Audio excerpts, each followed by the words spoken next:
So we'll go ahead and get started. Thanks to everyone for joining us on this webinar. Just some housekeeping items. If you would like to ask a question, you can do it in one of two ways. One, you can go to the Q&A section, the button that's on the bottom of your screen, and you can ask a question by clicking on the Q&A. I believe you can also raise your hand, and if you want to be elevated to be a direct participant with video, I think we can accomplish that too. And let me go ahead and get started. First, I'm Matt Caddo, Senior Fellow on Public Policy with the American Kratom Association. And this webinar is to provide an update to the Kratom community about some of the challenges that we're confronting right now in the political landscape across the country. I'll start first with the DEA issue. I know that there are a lot of questions about why the DEA has not yet responded to the request by Secretary Kennedy and FDA Commissioner McCary to schedule 70H. This is a process that does take time. The process that is going on right now is the DEA is evaluating the recommendation and the basis for the Schedule 1 recommendation. The DEA has two choices at this point.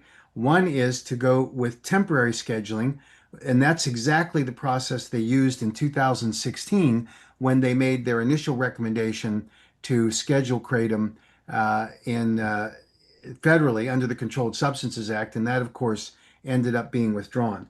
But that process essentially provides that if it's temporary scheduling, that it goes into effect within 30 days of the publication in the Federal Register of the notice of intent to do temporary scheduling on 70H. That means that there's no judicial review and there's no public comment period. That particular scheduling recommendation stays in effect for 2 years with the possibility that the Attorney General could request a third year.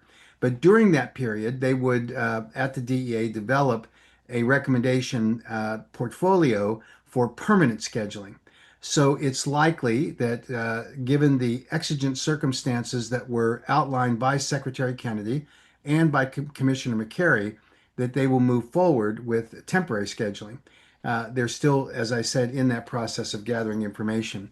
The proponents of 70H will have the opportunity to do exactly what we did in 2016, and to the extent that they can make their case for withdrawing that recommendation, that will be a decision we made by the DEA.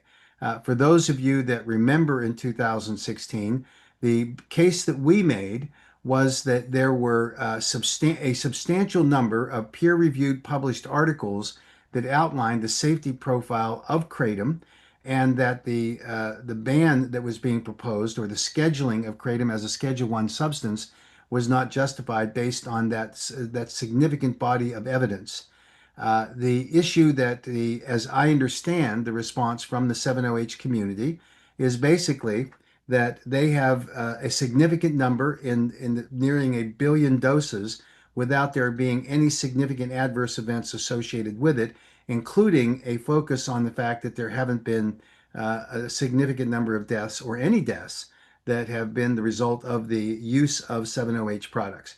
That's something that is a part of the evaluation, but it is not, if you look at the 8 factors, the principal factor. Of the 8 factors, there are 7 that relate to either the addiction profile and liability of the substance, or in factor 6, where it focuses on the imminent threat that is posed to the American public. So there's really only one of the 7 factors that relate to public health impacts that really associates with deaths that are, that are claimed for a substance, and the others all look at the quality of life issues associated with addiction liability. So that process will be undertaken, and we know that there are some reviews that have been started by some scientists on the 70H issue that will, of course, be evaluated to the extent that they can be completed prior to the decision. And then, of course, during the course of the 2 to 3 years when the temporary scheduling would be in effect, assuming the DEA proceeds with scheduling, where that evaluation will take place. So that's the status at the federal level. One interesting thing is that we will continue to pursue the Kratom Consumer Protection Acts in the state, which will restrict in the language that we have promoted since 2019, when the first KCPA was enacted, that we put in those restrictions on 7-OH products, specifically that a product could not contain more than 2% of the overall fraction of the alkaloids in the product could be 7-OH. We are strengthening that language as we go forward to include a per serving size of not greater than 1 milligram. And we also are going to encourage states to not allow any product that's marketed exclusively as a 7-OH product. The basis for that is relatively simple. A pure leaf kratom product and a properly manufactured extract products has as a component of the product the majority of the alkaloids being metrogeny. And then you have on the other side the flip of that, where the majority of the compound in a 7-OH product is in fact a chemically manipulated 7-OH compound. And we think that until and if they can demonstrate the safety profile of that compound in that product formulation that's required by federal law, that they should be subject to this scheduling until they have the science. And remember, the federal law says that the manufacturer has to have a reasonable basis for safety under the conditions of use, which means labeling, prior to market entry. And we have on the record the chief or lead scientist that was representing HART, the Holistic Alternative Recovery Trust, who said in a public forum that they didn't have any of that science and they were working to get it by mid 2025 and then ongoing into 2026. And again, if they're able to do that, they can petition to be back on the market if they have that kind of safety data that will help them. So that's where we are at the federal level. We are changing the draft of the Kratom Consumer Protection Act at the federal level to accommodate some of the issues that have been raised by HHS and the FDA with respect to these products. And that we're hopeful that we can resolve that and get that bill filed here in the next few weeks. And then I think it's appropriate to note a couple of things that are happening at the federal level.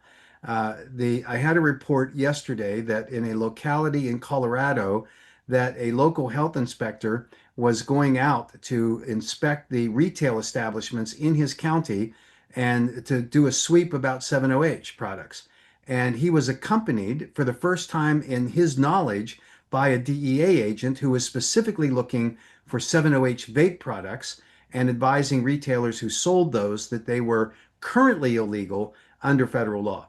And so I think that it evidences the fact that both the FDA and the DEA are advancing their initiative going forward. So that's the situation on the federal landscape that we're dealing with right now. In terms of the states, we have a lot of activity going on in the states. Some of it has been prompted by the announcement that was made on July 29th by Secretary Kennedy and Commissioner McCary. And some of the news reports that flowed from that were wrong, both sometimes in the headline, and sometimes the headline was bad, but the article was fairly balanced. In many cases, the headline was bad and the article was bad because these reporters simply did not do their research or read carefully the specific objections that the FDA and HHS have to 7-OH products, and they conflated kratom into it. And the result of that is that we have some public officials that they're misinterpreted what the FDA was doing. A classic example of that is Governor DeWine in Ohio, who reacted to the headlines and reports that he received from a family who represents that their child died from kratom overdose, that he then ordered the Board of Pharmacy in Ohio to start the emergency scheduling of all kratom products. That led to a discussion between Secretary Kennedy and Governor DeWine. And the result of that discussion was that emergency scheduling directive was suspended, and it's now continuing to be under consideration. No one can take solace in the fact that it hasn't been done because we don't know what the final outcome of that will be, but we're working closely with legislators in the state of Ohio to hopefully convince the governor that his focus should really be on 7OH as the federal focus is, and that there ought to be a regulatory scheme enacted under the Kratom Consumer Protection Act in Ohio that will provide for appropriate regulations on pure leaf kratom products and properly extracted products. We're seeing significant activity in the state of Florida where the Attorney General, under the authority of a state statute that's very unique, was able to do an emergency scheduling of 7OH. There are some problems, we think, with the way that that was enacted and some of the advice in consultation with the Florida Department of Agriculture that got the standard wrong. They decided to go with a 400 parts per million presence of 7OH. We think that that is on dry weight basis. We think that that needs to be tweaked a little in order to make sure that these kratom, that legitimate kratom products are allowed to be sold, and that while they're being transported into the state of Florida for manufacturing purposes and then manufactured there, that would not that standard would not apply because it is possible in the presence of raw materials prior to product formulation that in fact they would be in those manufacturers would be in violation and therefore become felons. So we obviously want to avoid that. We've had very productive discussions with the Attorney General's office and the Department of Agriculture, and those discussions are ongoing in order to resolve this problem. Currently, the Department of Agriculture has assured us that they will not be seizing products as long as the manufacturers are willing to commit to show the certificate of analysis, to demonstrate compliance, and then where there are labels that are not clearly differentiating that level, that they could apply stickers temporarily while they recast their labeling and allow for a period of time for the current inventory to wash out. So we think that's reasonable. We still are going to continue to work with them on what the appropriate level should be so that we can resolve that issue. In the state of California, the legislature has concluded they did not move on the Kratom Consumer Protection Act, largely because the decision was made to suspend the evaluation of that bill based on input from the 7OH manufacturers prior to the federal government taking action in the form of HHS and FDA recommending scheduling. And so there will be an interim hearing that's held, and then I think there will be a movement towards a KCPA that will clarify all of those issues when they come back into session. But in the interim, we're hoping that the informational hearing will help to inform the California Department of Health that they should not be enforcing the standard that they have unilaterally applied to kratom products, because obviously it's 7OH that should be the target and emphasis by them, and we'll continue to work with them on those issues.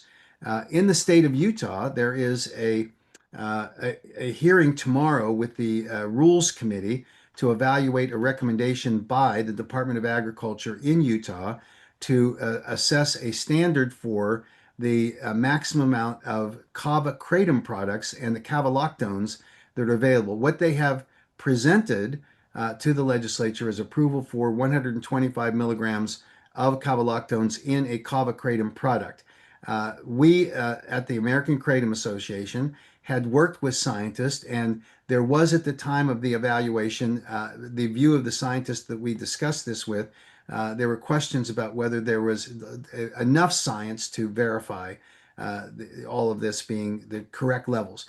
We have since been informed that based on the evaluation of additional scientific literature, that level of cavaloctones needs to be higher, and because it's safe. And so we're going to be, we have already communicated to the Rules Committee there in Utah that we would support increasing that level of the cavaloctones because of the demonstrated safety profile based on science. In the state of, well, in multiple states, Colorado, New Mexico, North Dakota, in Illinois, in Tennessee, in Pennsylvania, Ohio, of course, and New Jersey, and well, some in Florida, but we're dealing with that. We're seeing product seizures and we're seeing some local government action by health departments locally. And so we are working close, Michigan, I should have added. So we're working closely as fast and furiously as we can to inform those health departments and to educate them about what the proper criteria is. And all of this is implicated by state laws that are sort of a patchwork of taking the federal food safety laws and then tweaks at the state level, which creates some problematic issues for us to be able to say this is what the law says, because we have to, in each case, morph to those state laws. So we will continue to work on those issues and see where we are in the state of Connecticut. And thank you to all of those Connecticut residents who stepped up and agreed to join in a petition to the Office of Consumer Safety, where we've asked for an in-person hearing on the directive provided in the legislation that kratom should be banned. We believe that the commissioner of the Office of Public Consumer Protection has an obligation to base that decision on science. And so we're going to be actively working with them, particularly in our call for a in-person hearing to provide the both the legal and the scientific basis for that. What will happen is we submitted that application today, and we had the sufficient number. We had far more than's necessary of Connecticut residents. We were required to have at least 15, and we had far more than that. Thanks again to those that were willing to step up. So I'm certain that they will schedule this in-person hearing. And that hearing will take place, and then a rule will be formulated. Whatever the decision by the Office of Consumer Protection, whatever decision they make, it will then be subject to review by the governor, and then it has to be ratified by the legislature. So we will be into the next legislative session where we have had intense discussions and learned that the addition of the kratom ban was made in the dark of night, just a day or two before the end of the session, hidden in a or embedded in a very large bill, and it just didn't come to the attention of the legislative leadership. I think that there will be, now that we see the action by the federal government, there will be an interest in modifying that requirement for scheduling and taking pure leaf kratom products and properly extracted products out of the equation. Another issue is Louisiana. Louisiana, of course, enacted a ban. And for all of those of you who have seen it, and if you haven't, I suggest you look at it. Representative Vigilo, who was the House sponsor of the ban bill, along with Senator Morris on the Senate side, was specifically asked on the floor of the House while they were deliberating the kratom ban bill if this, what the impact of synthetic products were, and shouldn't that be the target? And her response, and if we don't have it on our website, we'll get it up for you. Her response is the classic anti-kratom response.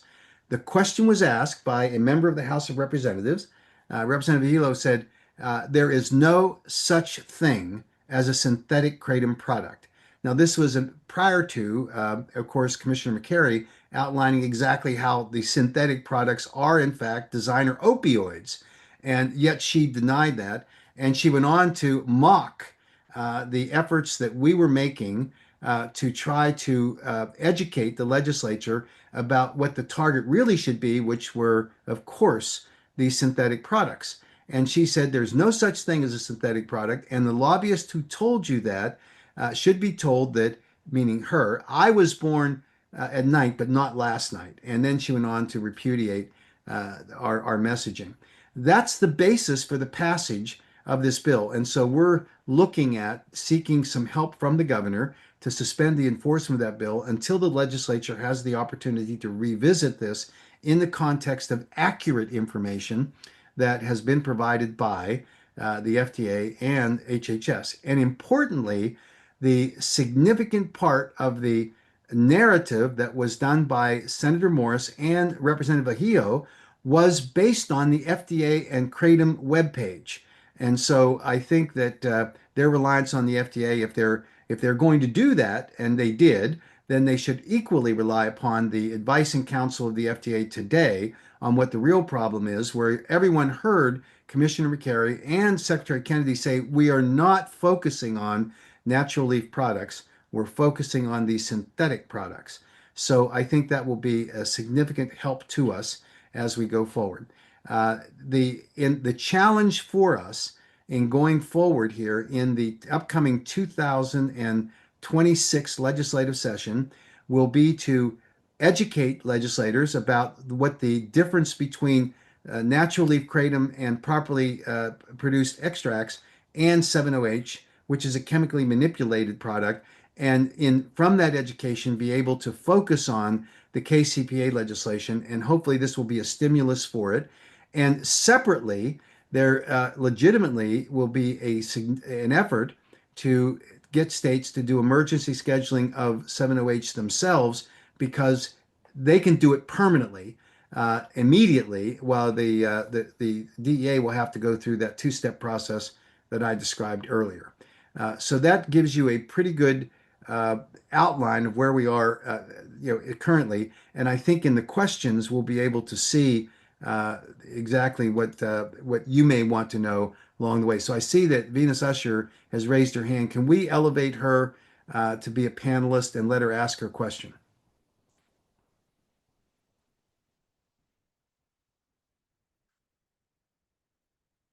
Mark, are we able to do that?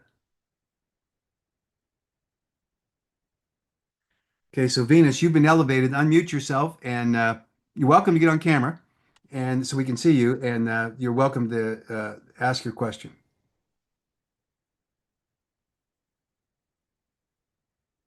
Venus, you have to unmute yourself.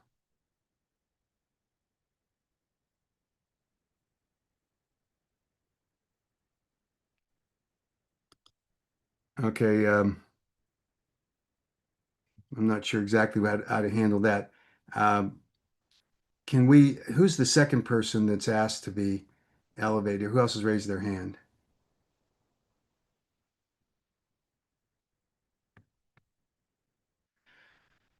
Okay, so oh, Can Venus, you hear me? I can hear you now. Yes. Oh, So the floor is yours.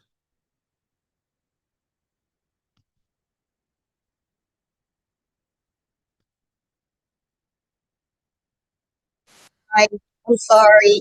I can hear you now, yes. So you have to turn off whatever's I in the just want to back. let you know my cat stepped on the hands up thing, and I deeply apologize. Thank you, Mac, for all you do, and I'll talk to you later. I Okay. can't believe you Well, did well, that. thank you. So while we're I'm so waiting sorry. here, no, no problem at all. I'll go to the questions, and then if people want to raise their hand, we can elevate you.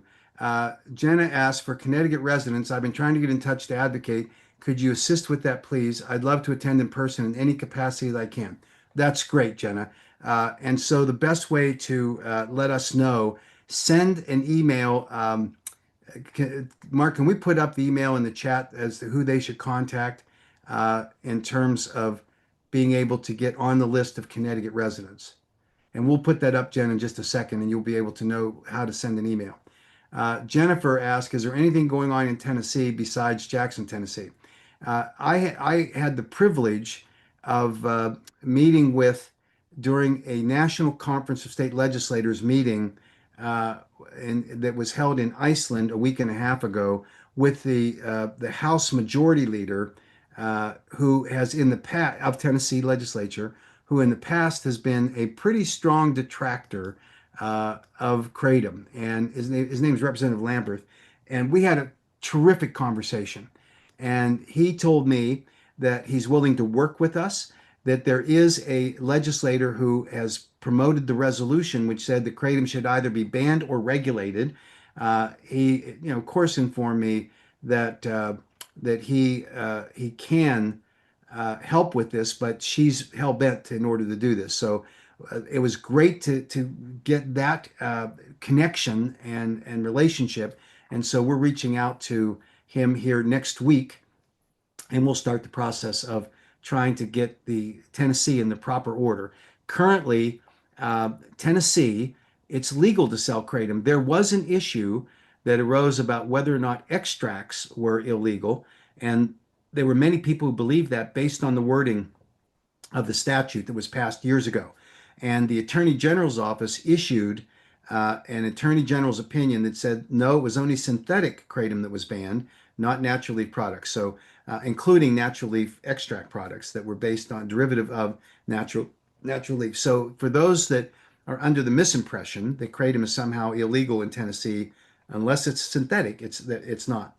But the threat is real, and we are going to be working hard in Tennessee. It's one of our top priorities, given the resolution that this legislator passed in the last session. So we're going to be working hard on that. The local bans are very difficult.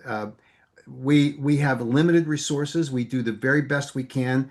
And the way that we decided to respond to that is that we recruited a fabulous local government team, volunteers that are doing a magnificent job, and they track all of these local bands as we're able to identify them. We have a service that scrapes the internet to try to identify before these bands are actually heard. It's not a perfect system because in some cases there are local governments that only put their agendas up on Facebook, and that's a very hard platform for a bot to go out and scrape data from.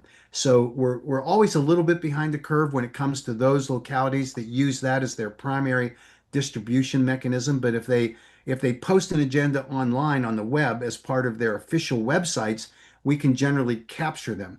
But some of these localities will say that they don't have to publish their agenda until 2 days before their hearings. And so that makes it difficult. But we do the very best we can. The people that are leading this local effort, Laura Romney, John Shinholzer, Heidi Sikora are sort of the principals in that. Former Senator Kirk Ramble from Utah is a part of that effort. They do magnificent work. And so we're going to continue to do it. It would help us that if you identify a locality where a ban has been proposed, send it to us so that we can react accordingly. And so I think, and I would expect everyone that's able to do that to please join in and help us in that fight. So it's very important that we do that. Some of the things that are frustrating to us is that we go to these hearings and you'll hear the local people say, well, why would I listen to you? Because you're not a member of our community. You're not a resident. You don't live here. Why would I listen to you? And of course, Laura Romney lives in Utah. John Shinholzer lives in Virginia. Heidi Sikora lives in Wisconsin and has to travel and has a second home, I think, in Illinois so that she can get kratom legally. That's a legitimate complaint, but it's usually an excuse because what they should be interested in is the truth about what kratom is. And so we're handicapped a little when they take that very parochial attitude. And that's why it is critically important that we find people in the local communities, including the vendors of these kratom products, to show up at these public hearings so it takes away that argument that, well, who from the community cares about this to protect kratom? We just want to ban all of it. So this is a whack-a-mole kind of situation. We're doing the very best we can, and we welcome every bit of assistance that we're moving forward with on this. So thank you for all those who volunteer, who step up, who help, and I'd like to kind of encourage you to bootstrap this and get to these local hearings because it's very important for the reason I just outlined. Uh, Joseph Rubino said, as a store owner, can I sell kratom after October 1st? Joseph, I don't know what state you're in, so if you could fill that in, I could probably help you with. I hope I can help you with the answer. If I don't know, then we'll certainly get back to you along the way as we go forward here. Um, Michael says the village of Monticello, Illinois, banned kratom altogether, noting they're having issues with it. While we advocated for leaf shared testimony, police chief is claiming they're not even seeing leaf being sold, just synthetic 7-OH. Does KCPA fix those local bans? How can we push for KCPA legislation in Illinois? Also, would there ever be a way kratom could be sold in a standalone store with employees who can educate customers? That's not a gas station and vape shops. The stigma is atrocious and drawing ongoing unwanted attention. Michael, you raised a lot of issues here and very legitimate questions. First, the frustration is that somebody in a local government has read something on the internet and they run with it as though it's the gospel truth. And so our challenge is to re-educate people that do that. One of the things that we're doing is trying to encourage Commissioner McCary to either take down or to substantially modify the Kratom and the FDA and Kratom webpage, because that is a source of disinformation. It is outdated, incomplete, and in some cases flat wrong. And yet these local governments always go to it because it's one of the lead stories that comes up in a Google search. So we're working on that. I'm glad to hear that a law enforcement officer says that they don't even see leaf being sold just to synthetics, because that helps to focus on what the real problem is. But the critical question you asked is, the KCPA fix these local bans?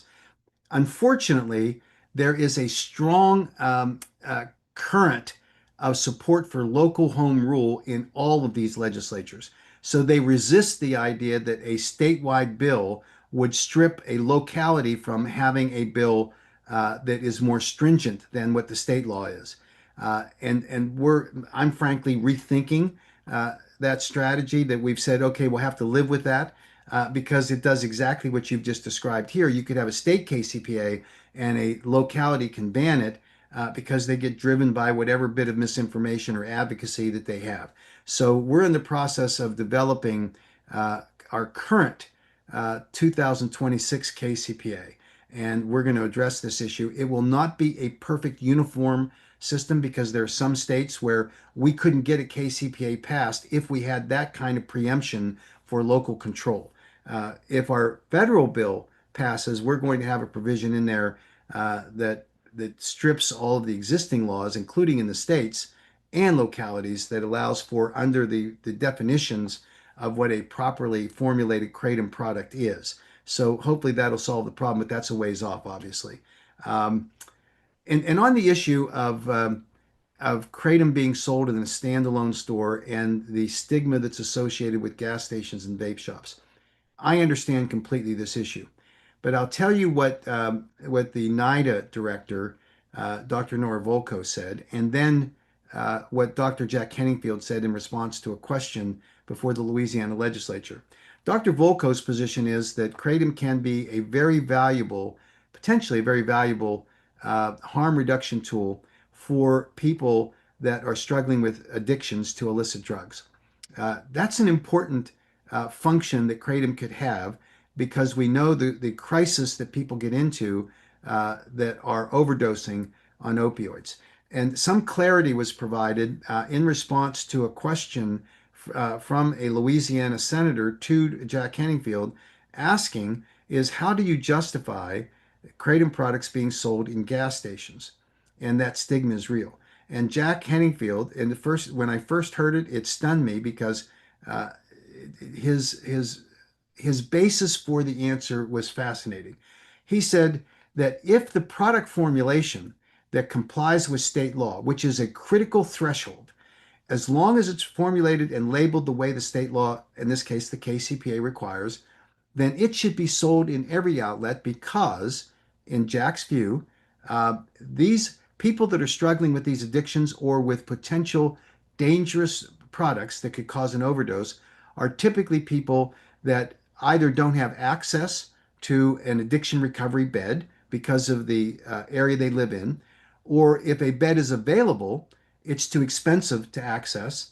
And so you leave people out in the hinterlands without any access to responsible treatment for the illicit drugs that they're on. And Kratom offers what the Johns Hopkins University study demonstrated, a pathway and an off ramp to those dangerous addictions. And so his concluding statement to this legislator was, I hope it's available at every retail outlet possible, as long as it is conforming to the product formulation and labeling standards.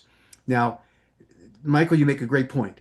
The stigma that has been attached to it, because we see kratom being sold in vape shops, in gas stations, and in smoke shops. And in Ohio, it was really an interesting issue that came up, where a large convenience store chain objected to the rule of the Ohio Department of Agriculture that said that they couldn't sell kratom products. And yet that same customer could walk across the street to a smoke shop and purchase it. And the difference between them was that at the convenience store, they sold hot dogs and other food products. And because they sold food in that establishment, that was the basis for the Department of Agriculture in Ohio to ban the sale of Kratom products. That is an insane situation. Uh, but the underlying question is, where are the appropriate locations where kratom can be sold? And you're absolutely correct, Michael, that the stigma that's there, we probably have to do a good education program here. But the impetus for much of what we hear in criticizing kratom is because you can buy it in a gas station. And so that's part of the issue we contend with. I know in some states they've added the provision to the Kratom Consumer Protection Act where it's required to be behind the counter. So it's not like you can walk in to a convenience store, you see this attractive marketing box that sells kratom, you pick it up and you buy it. Having it behind the counter might be a solution because then you have to ask for it, and that's a barrier that might take away some of the stigma and certainly the risk of having a kid purchase it and the convenience store clerk doesn't pay attention and they sell it to them. That's obviously a problem. So these issues we're going to continue to wrestle with and try to resolve as we work with these state legislatures going forward. Tracy asked, in New York, the labeling and age restrictions passed the Senate Assembly, but the governor is yet to sign. What is the status? We are working closely with the governor's staff, trying to inform them about the issue here that is in front of us with onerous labeling restrictions. We can live with, if necessary, the 21 and underage restriction because many states do that.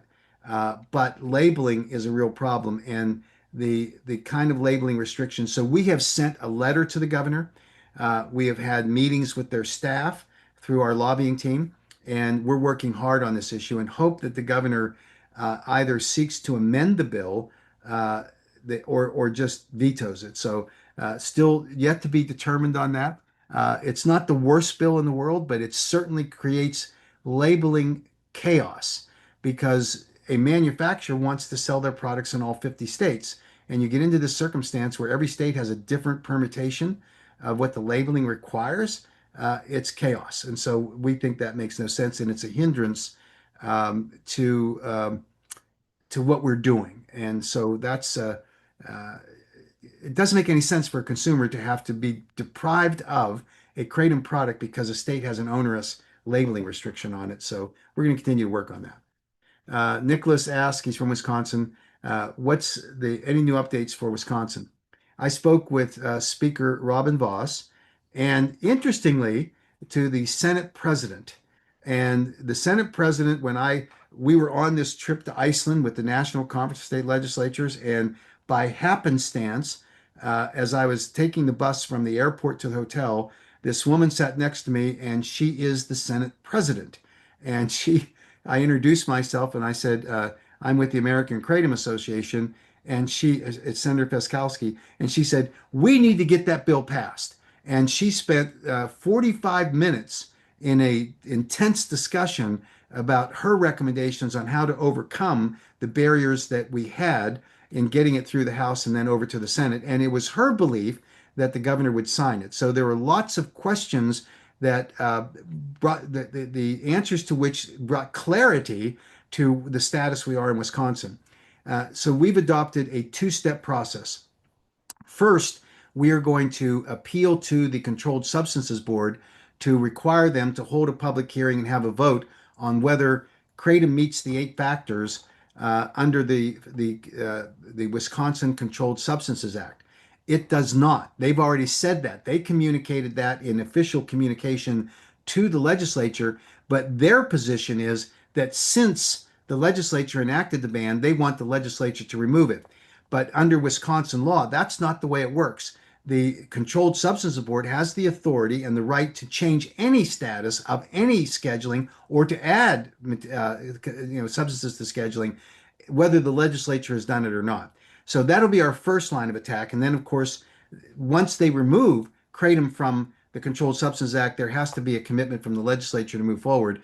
And the Speaker and the Senate President and I conferred, and they're committed to that pathway. So I think that we have a chance in Wisconsin as we go forward here to uh, get them going forward. Let's see. Misty says, "I'm not sure I understand what you're saying. Are people hearing me okay?" I think she said, "Put your mouths in the mics." I don't know. Um, so that's Misty. You can inform me more if there's anything I need to know. Joseph asked about Connecticut. I think I've already covered that. We've appealed for a hearing, and we're going to go into the next legislative session to correct that particular restriction. Heidi says, "Happy birthday to Mike." I add in too. Um, Joseph, it was just a state issue. Jan asked, "Are there any updates on Massachusetts?" Uh, Massachusetts is a complex state in that it moves very, very slowly. And so, in the last hearing that was held, I had to participate remotely. And because of the chaotic nature of the hearing, where the chairman was calling on legislators who had a variety of bills before him, whenever they showed up, then he called them up to the mic.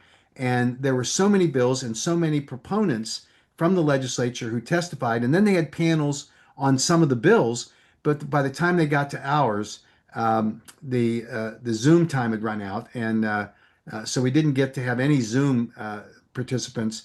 But John Shinholzer reported to me, who was there in person, that he had many conversations with some of the legislatures, and I think we have some, at least we advance the needle on or advance the ball on educating some of these legislators about it. So we're working hard there as we go forward. Misty clarified that she's talking about people getting up at these local hearings and putting their mouths to the mics. Thank you, Misty, for that, because I certainly agree with that. Um, Josh asked about Florida. How is parts per million dry weight being dealt with? And how do kava bars deal with a portion about labeling package on a cup for sale? These are the part of the complex issues, Josh, that we're dealing with the Florida Department of Agriculture and the Attorney General's office. We have another round of conversations tomorrow scheduled. I've met with the Attorney General's staff in Tallahassee. We had a great conversation. I informed them that the parts per million by dry weight was probably the wrong standard. They're coming around to that. We've had good scientific backup. Their question is, what is the right standard? And there's there are interesting issues here. First off, no consumer understands what a parts per million by dry weight means. And if somebody does, they're pretty wonky. But the normal standard for labeling talks about milligrams and serving sizes. And so you can convert that 400 parts per million to a zero point zero 0.04 by dry weight, but that's too low because there are many kratom products that would be illegal, and you would create a felony situation for manufacturers that may just tick above that slightly from batch to batch. So we're asking them to consider changing the standard from parts per million to a milligram limit. But if they're going to keep the parts per million, they have a conversion chart so that an inspector doesn't walk into a store and say, "Oh, you're selling a product and it says it's 400 parts per million, but we tested it and it's 402 parts per million." You could go up to 2,000 parts per million, and you would still would be within the naturally occurring safe level for 7-OH in its naturally occurring metabolite form. I think that's the right conversion, but we think that there should be at least a recognition of the conversion factor from the parts per million on the label.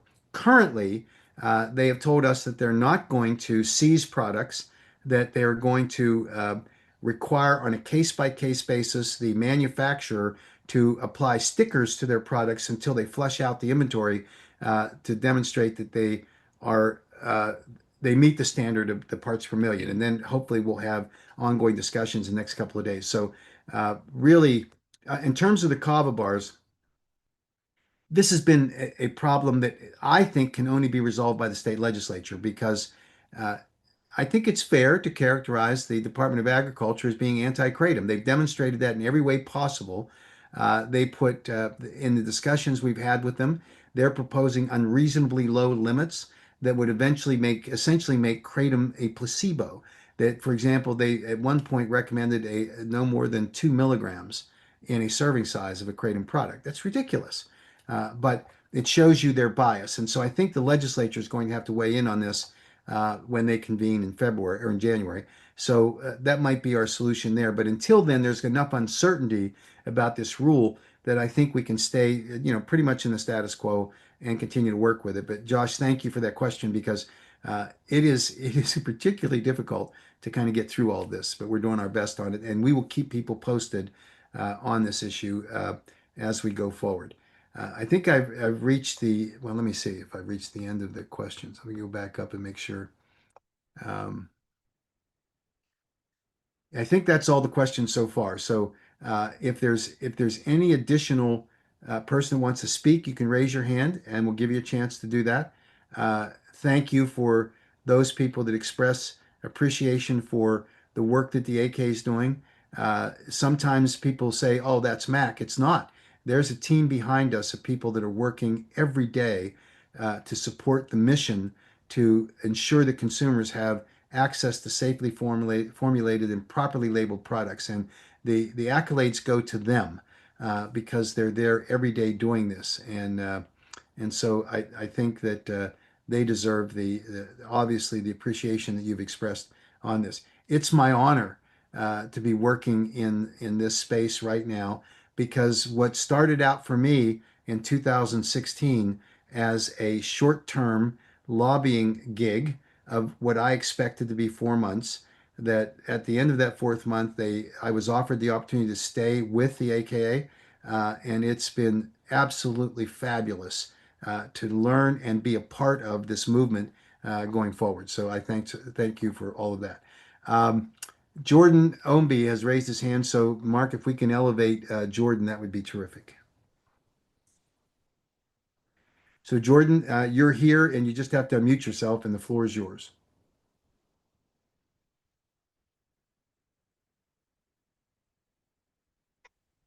I apologize. I accidentally hit the button. It was on, yeah, it was on accident. Oh, okay. Well, while you're here, you have anything to say? He left. Okay. Well, that's all right. I'm not a tech wizard, and I've made the same kind of issue a number of times in not getting this thing right. Anyone else before we close out has any comments or would like to ask a question? We're certainly here to do it. Thanks to everyone that's on the live stream. Um, I'll just close out with this. I think all of us know that there is a very strong reaction by the 7OH uh, consumers to this recommendation by the HHS and FDA. And I get asked routinely, what role did AKA have in promoting this? And I can tell you, we started beating this drum when it became clear to us, based on the statements made by the chief scientist from Hart about the research and science that had been completed that was non-existent prior to market entry. Our mission has always been to protect consumers. And when I saw the ramping up of 7OH products that I consider to be extraordinarily high at 7.5 milligrams, and today you go out and look in the marketplace and you see the levels at which they are promoting products, none of which they have any kind of scientific data to show that they have a reasonable basis for safety under labeling restrictions. And then you see the rogue 7OH manufacturers who are packaging their products clearly to be attractive to children, all to make the almighty dollar and not have any responsibility for the marketplace and knowing it's going to attract attention, but they're in and out, people that say, "I'll make a buck and I'll be out of here." When I saw that Vince Sanders, who's one of the primary 7OH manufacturers and raw material suppliers to other brands, when he was asked in a messaging from one of his distributors about what should be the next step for us, given what the FDA and HHS are doing, and Vince Sanders' response was, hey, keep selling. We couldn't have better advertising. And of course, the theory behind that is that if there's an announcement for a scheduling, then people will go out and maybe new people saying, wow, they're going to schedule it. I'm going to go try it. Or people that are current consumers start to hoard it. And so that is all about getting money. And it's not about saying, hey, maybe we need to step back and we ought to restrict the marketing to children. Maybe we ought to restrict the levels at which the serving sizes should be there and try to develop some standard for that. None of that happened. Instead, you have the encouragement within the supply chain for 708 products to be sold because it's the race to the bank. And that's disappointing.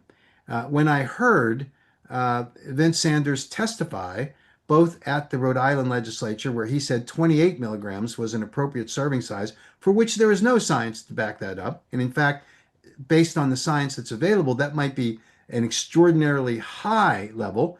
And then to testify subsequently before the Massachusetts legislature that you could consume in one sitting 2 pounds of 7-OH and you would still be alive at the end of it. That's not the standard. And I don't know that that's true, by the way. And I've told people, and maybe some of you have heard this, that after that hearing concluded, one of the legislators grabbed me and said, why don't we set it up for him to come here in person? Because he had testified remotely. He said, let's get him here in person. Let's wire him up to all of the vital sign machinery, and let's let him start eating 7-OH, and we'll know exactly how much you can consume before you do die. And, that was funny, but it reveals a sort of a sad truth about this is not the way we should be advocating for a substance that has come under scrutiny and does not have the science to back up its safety. So there's no safety data that would suggest that eating 2 pounds of 7-OH in a single setting would be in any way safe, and much less not kill you. No one knows that. And I don't think Vince wants to be on the end of that experiment to find out it does kill you. So, and based on some of the studies that have been done, I think it surely would. But our goal is to protect consumers. And that's why we started in 2019 ringing the alarm bell about 7-OH, which at the time we said could be no greater than 2% of the overall fraction of the alkaloids in the product. That converts to less than 1 milligram. And now you have the 7-OH people, I think inappropriately, making false claims saying that, oh, this is a natural product. You cannot get to the levels of 7-OH in the products that they're marketing today at the serving size levels that they have from natural processes. There needs to be an oxidation process using, as Mr. Sanders himself said, the same chemicals you use to shock your pool in the backyard, which creates a chemically manipulated opioid, according to the Commissioner McCary, and it is a product that cannot in any way be determined to be kratom because now the majority component of that product is 7-hydroxymetrogenine. That's it. And this idea that somehow it's safe because 500,000,000 pills have been sold, or because people haven't died from it, which really may be more reflective of the lack of accuracy of our safety signal mechanisms. And maybe it's because of mislabeling of deaths, with coroners saying it's a kratom death without looking at whether it's a 7-OH death. There are lots of potential variants in that need to be examined, but we should be cautious when it comes to people's safety. And I think that the kratom industry has been careful. I know at the AKA we have a variety of programs, not only our GMP program, which speaks to the processes by which products are manufactured, and then we have the KCPAs, and we have our truth in labeling program that does not permit a kratom manufacturer to attach to the marketing of their products a label that makes an illegal therapeutic claim. That's important. And yet you look at these 7-OH products and they're all over the place. There aren't many that don't do that. And so I think that's part of the problem that we're running into here with 7-OH. And I'll tell you that I think that the day of reckoning is here, and how this shakes out will have a dramatic impact on the future of kratom consumer safety going forward. So we're on the side, hopefully, of the angels, as we work forward here going forward. Thanks to everyone for being with us. We appreciate the efforts. I encourage you to take the swift kick in the butt that I'm recommending and show up at these local hearings and at the state hearings when you can. And we're going to be there as best we can, arguing with you with a local person there, so that we aren't exposed to that criticism from some of these local people. We are deeply grateful for the efforts of all those that are volunteering to stand up and help us in this fight, because ultimately we're going to win. So thanks everyone. We hope you have a great night. And this recording will be available obviously on YouTube by tomorrow, and you can circulate it to your friends. Thanks so much.